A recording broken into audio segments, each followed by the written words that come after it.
প্রথম দিন মটরশুঁটি ছাড়িয়ে এত খুশি হয়ে গেছে যে দ্বিতীয় দিন বাজারে গিয়ে ঠিক মটরশুঁটিটা চিনতে পেরেছে। আর চিনতে পেরে আমায় বলছে, মা নাও কিনে দাও। তারপরে নিয়ে এসেই বলছিল যে ছাড়াবো। আমি বললাম এখন না, পরে ছাড়াবি।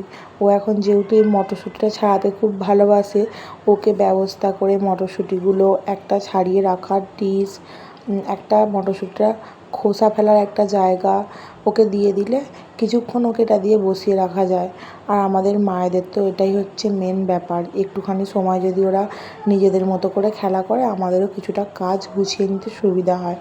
সেরকম আমিও ওকে এগুলো দিয়ে দিই, টুকটুক করে বসে বেশ সুন্দর করে ছাড়ায়, আর আমারও একটা একটা কাজ হয়ে যায়। তবে হ্যাঁ, মাঝে মাঝে ওর দিকে একটু খেয়াল রাখতে হয়, কারণ কিছুক্ষণ চুপচাপ থাকলেই আমার চিন্তা হয়ে যায় যে কী না কী করছে হয়তো।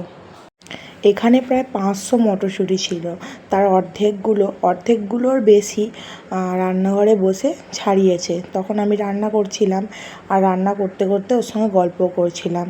এখন ওর প্রায়ই আমার সঙ্গে বিকালে বেরায়, রাস্তাঘাটে কী হয় না হয় সেই সব কথাগুলো মাঝে মাঝে আমার সঙ্গে আলোচনা করে। একটা একটা কথা মনে পড়ে যায়, বলে মা এটা, মা সেটা। তো ওরও কথার উত্তর দিতে হয়, না হলে আবার ওর পছন্দ নয়। আবার মাঝে মাঝে একটা একটা বাংলা কবিতা আমি মুখে মুখে বলি, ওও বলে। কখনো আমি এক লাইন বলি, ও এক লাইন বলে।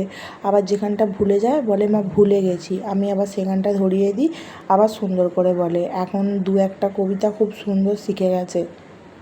যখন এই ছোটো ছোটো হাত দিয়ে টুকটুক করে কাজগুলো করে আমি অবাক হয়ে তাকিয়ে থাকি যে কত সুন্দর করে পরিষ্কার করে পরিপাটি করে কাজটা করছে, আর কি সুন্দর করে মটরশুঁটিগুলো ছাড়াচ্ছে, জায়গায় রাখছে। আমার তো দেখি আর চোখ জুড়িয়ে যায়।